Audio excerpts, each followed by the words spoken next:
Hello students, constitutional law की आज की क्लास में हम एक नए टॉपिक पर चर्चा करने जा रहे हैं, मनी बिल। लास्ट क्लास में हमने ऑर्डिनरी बिल के बारे में बात करी थी, असेंट टू प्रेसिडेंट के बारे में बात करी थी और veto powers of the president के बारे में हम देख चुके थे। आज हम लोग मनी बिल के बारे में बात करेंगे। जैसा कि मैंने आप लोगों को बताया था कि 4 प्रकार के जो बिल्स होते हैं वो पेश किए जाते हैं, ठीक है, हाउसेस में। अब यहाँ पर फर्स्ट मैंने आपको बताया था ordinary bill, money bill, finance bill and constitutional amendment bill, ठीक है। तो ये हम लोग सेकंड नंबर के बिल की बात करते हैं, मनी बिल की।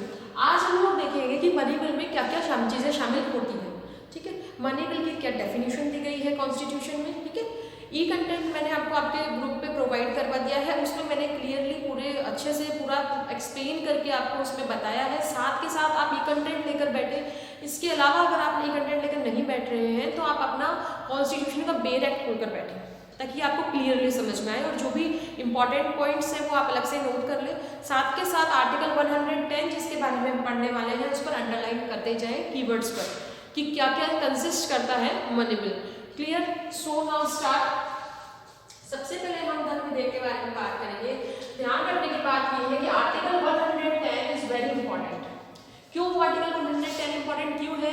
ये इसलिए इंपॉर्टेंट है क्योंकि आर्टिकल 110 ही हमें बताता है, it deals with money bill, ये मनी बिल से संबंधित है और यही हमें बताता है कि what constitute a money bill, कि एक धन विधेयक में, एक मनी बिल में क्या क्या मद जो होगी वो शामिल होगी, मतलब किन किन विषयों से संबंधित बिल जो आएंगे उन बिलों को कब मनी बिल कहा जाएगा, तो वो विषय जो होंगे, वो टॉपिक्स जो होंगे वो कैसे होंगे, ठीक है। तो यहाँ पर आर्टिकल 110 क्लियरली बता रहा है कि कौन कौन कि क्या व्हाट कॉन्स्टिट्यूट है मनी बिल, कौन कौन से सब्जेक्ट जो है वो मनी बिल कॉन्स्टिट्यूट करेंगे, इसलिए 110 इंपॉर्टेंट हो जाता है।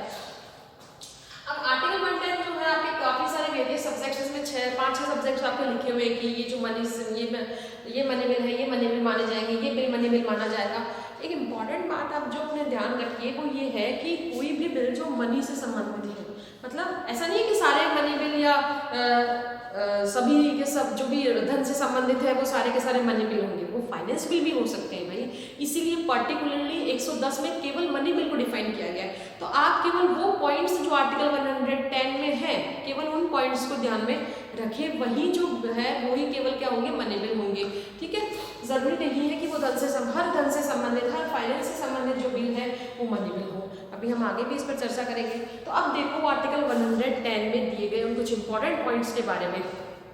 जैसे आर्टिकल 110 बात करता है कि मनी बिल में शामिल होगा इम्पोजिशन, एबोलिशन, रेमिशन, अल्टरेशन और regulation of any tax.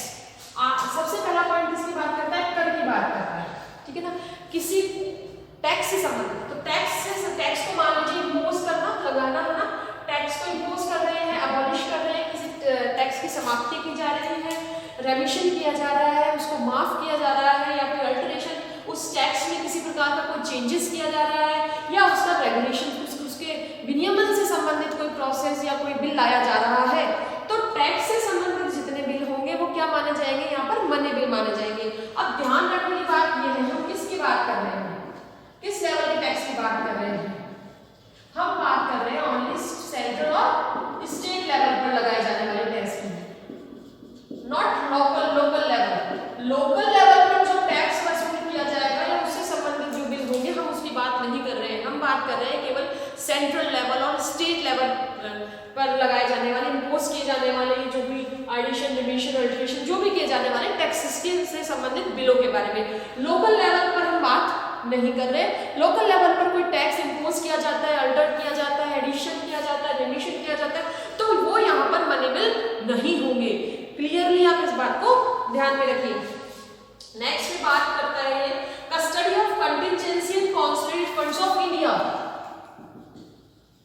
Bharat की जो आपकी कंसोलिडेटेड फंड है या कंटिजेंसी फंड है, उसकी अभिरक्षा से संबंधित अगर कोई बिल है, उसकी कस्टडी से संबंधित कोई बिल है, तो वो बिल भी क्या माने जाएंगे? धन विधेयक यानी कि मनी बिल माने जाएंगे, ठीक है। कौन से दोनों फंड्स की बात कर रहे हैं? ये बात कर रहे हैं कंटिजेंसी फंड ऑफ इंडिया और कंसोलिडेटेड फंड ऑफ इंडिया, ठीक है। भारत की संचित निधि और भारत की आकस्मिक निधि के बारे में, और साथ के साथ इन दोनों से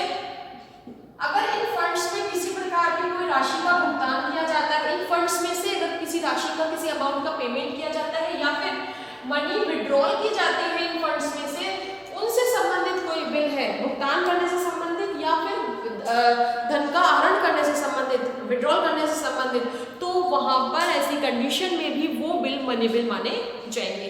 clear. Next is regulation of borrowing money by government.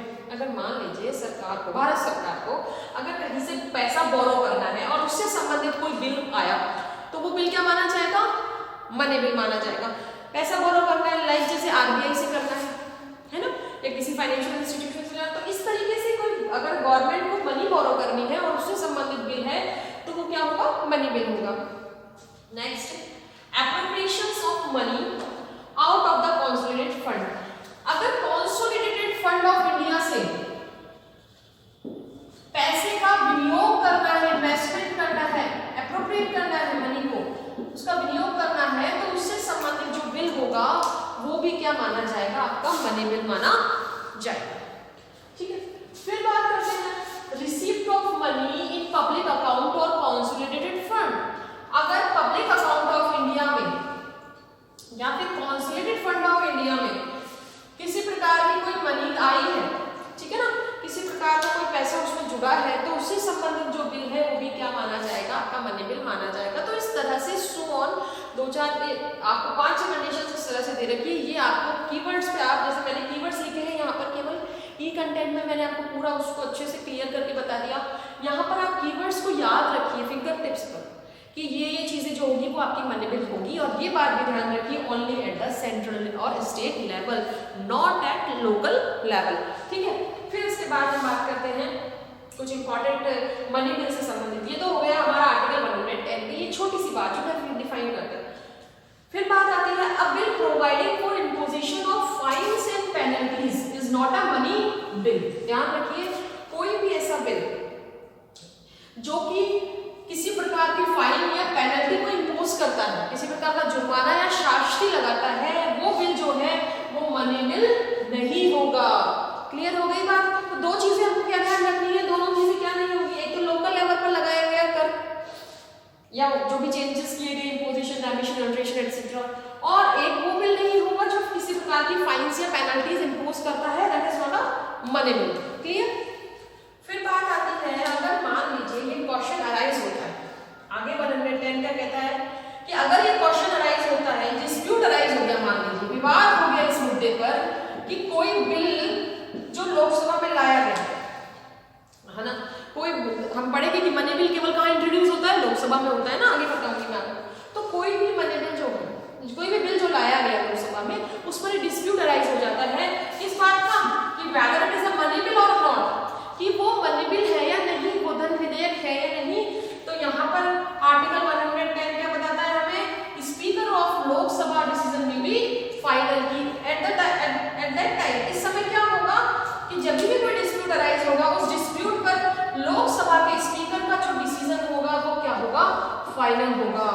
Lok Sabha का स्पीकर डिसीजन करेगा कि भैया ये बिल जो है वो मनी बिल है या नहीं है, उसका डिसीजन फाइनल होगा। ये ध्यान रखने की बात है, ये बहुत इंपॉर्टेंट है। कई बार आपसे कॉम्पिटिशन एग्जाम्स में पूछ लिया जाता है, ये क्वेश्चन आता है, ठीक है ना। आपको प्रेसिडेंट भी टिक नहीं करना, आपको सुप्रीम कोर्ट भी टिक नहीं करना, आपको कुछ भी टिक नहीं करना, आपको केवल क्या करना है? स्पीकर ऑफ लोकसभा, कोई विधेयक धन विधेयक है या नहीं, अंतिम निर्णय किसका है, फाइनल डिसीजन किसका माना जाएगा? लोकसभा के अध्यक्ष का। Clear? Next, it can be introduced only on the recommendation of president. ध्यान रखिए, हम बात कर रहे हैं कि कहाँ पेश किया जाता है? हाउस ऑफ पीपल में, लोकसभा में पेश किया जाएगा। अगली क्लास में भी हम इस पर बात करते हैं, ठीक है। तो लोकसभा में जो पेश किया जाएगा, ठीक है ना, तो ये क्या लिखा है? Money bill can be introduced only in the recommendation of president. केवल राष्ट्रपति की सिफारिश के आधार पर ही इस धन विधेयक को लोकसभा में लाया जा सकता है, इसके अलावा नहीं। पहले प्रेसिडेंट रिकमेंड करता है, उसके बाद में ही मनी बिल जो है वो इंट्रोड्यूस किया जाता है, इससे पहले नहीं। क्लियर हो गई? तो ये इंपॉर्टेंट चीजें हैं जो माइंड में रखनी जरूरी है आप लोगों के। इस पर बहुत सारे question, after all money bill topic ऐसा है कि जिस पर लेकर बहुत सारे क्वेश्चंस बनते हैं आपके, ठीक है। नेक्स्ट की, अच्छा एक इंपॉर्टेंट बात यह और कि all money bills are finance bills but all finance bills are not money bills, ठीक है ना। तो ये ध्यान रखने की बात है कि सभी धन विधेयक जो होते हैं वो वित्त विधेयक होंगे। फाइनेंस बिल्स जिनके बारे में आपका आर्टिकल 117 में बात कर रही है, ठीक है, इसके बारे में हम पढ़ेंगे। तो money bills, all money bills are finance bills but all finance bills सभी धन विधेयक जो होते हैं वो वित्त विधेयक होते हैं, फाइनेंस बिल्स होंगे, लेकिन सभी फाइनेंस बिल्स मनी बिल्स नहीं होते। इसको हम क्लियर करेंगे नेक्स्ट क्लास जो लेंगे, क्लास लेंगे हम अगली, जिसमें ये देखेंगे कि what is the difference between both, money bill और फाइनेंस बिल के बीच में क्या डिफरेंस होता है, ठीक है ना। तब आपको ये क्लियरली समझ में आ जाएगी बात। फिलहाल आपको ये बात माइंड में रखनी है कि दोनों ही अलग अलग है, धन से संबंधित है, मनी से संबंधित है दोनों, लेकिन फिर भी दोनों अलग अलग है। और धन विधेयक में क्या शामिल होगा वो मैंने आपको बताया, कुछ कीवर्ड्स आपको जो आर्टिकल 110 में दे रखे। क्लियर हो गई बात। तो यहाँ पर आज की क्लास में हमने देखा इंट्रोडक्शन, ठीक है, जो भी इंट्रोडक्शन या जो भी स्पेसिफिक जो कंडीशंस थी मनी बिल से रिलेटेड वो हमने देखी। नेक्स्ट क्लास में हम मनी बिल को ही कंटिन्यू करते हैं, ठीक है। तब तक thank you all of you.